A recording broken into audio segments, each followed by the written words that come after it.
Match হেরে যেন বিশ্বাসই হচ্ছে না ক্যাপ্টেন মেহেদী মিরাজের। বলছেন বোলারদের এই ধরনের উইকেটের জন্য আরো ভালোভাবে প্রস্তুত হতে হবে। চ্যাম্পিয়ন্স ট্রফির আগে দলের জন্য এই সিরিজ হার বড় সতর্ক বার্তা বলছেন মিরাজ।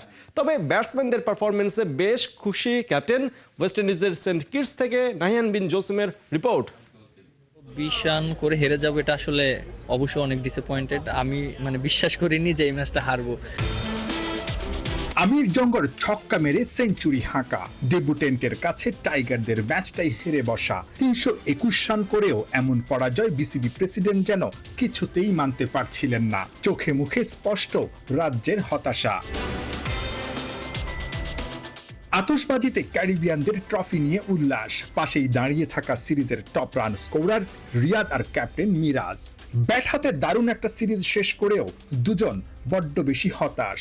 শেষ ম্যাচটায় দারুণ ব্যাটিং করেও ম্যাচ হেরে যাওয়া মিরাজের যেন কিছুতেই বিশ্বাস হচ্ছে না। শিয়া বাটার ও ভিটামিন ই সমৃদ্ধ lily glam beauty soap. Lily, always beautiful.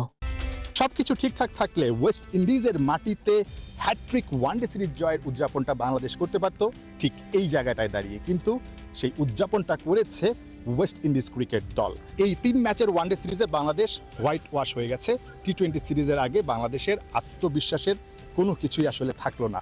Miraj disappointed, এরকম একটা ম্যাচ 221 রান করার পরও বাংলাদেশ হেরে যেতে পারে, সেটা কি অ্যাজ এ ক্যাপ্টেন আপনিও কোনোভাবে বিশ্বাস করেছিলেন কিনা, বা কোন জায়গাটায় আসলে আপনারা সবচেয়ে বড় ভুল করার কারণে আসলে 4টা ওভার আগেই ওয়েস্ট ইন্ডিজ ম্যাচটা জিতে নিল আপনার কাছে মনে হয়? 320 রান করে হেরে যাবো, এটা আসলে অবশ্যই অনেক ডিসঅ্যাপয়েন্টেড। আমি বিশ্বাস করিনি যে এই ম্যাচটা হারবো। আর সত্যি কথা বলতে যে আমরা উইকেটও নিয়েছিলাম প্রথম 20 ওভারের দিকে, তো 4 উইকেট ফেলিয়ে দিয়েছিলাম ওদেরকে। বাট মাঝখানে তারপরে ওরা একটা পার্টনারশিপ করে ফেলেছে প্রায় 150 রানের মতন। ওইখানে আমরা কোনো উইকেট ফেলাতে পারিনি, এবং ওইখানে ওরা বাউন্ডারিও খেলেছে অনেক, যেরকম মনে করেন আমরা বল করা উচিত ছিল এভাবে করতে পারিনি। এটাই আমাদের হয়তো প্রবলেম ছিল।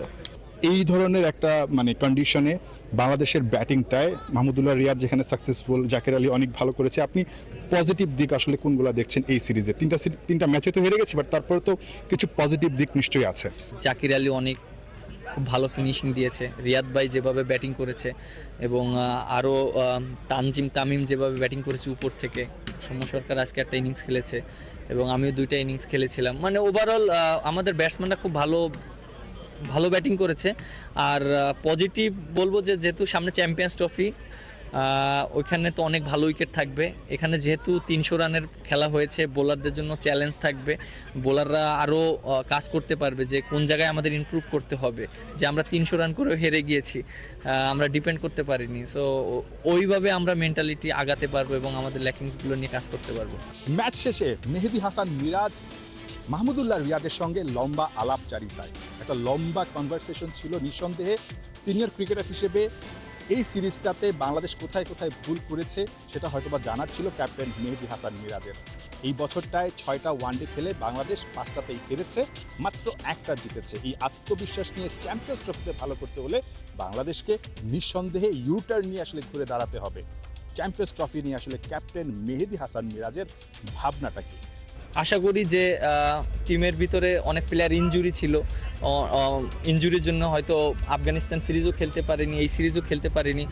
চ্যাম্পিয়ন্স ট্রফির আগে আমি মনে করি যে পুরো একটা আমাদের যে ওডিআই যে ফুল টিম, সেটা আমরা সবাই পাবো ইনশাআল্লাহ। বিদায় সেন্ট কিটস থেকে বাংলাদেশ দল বিদায় নিচ্ছে।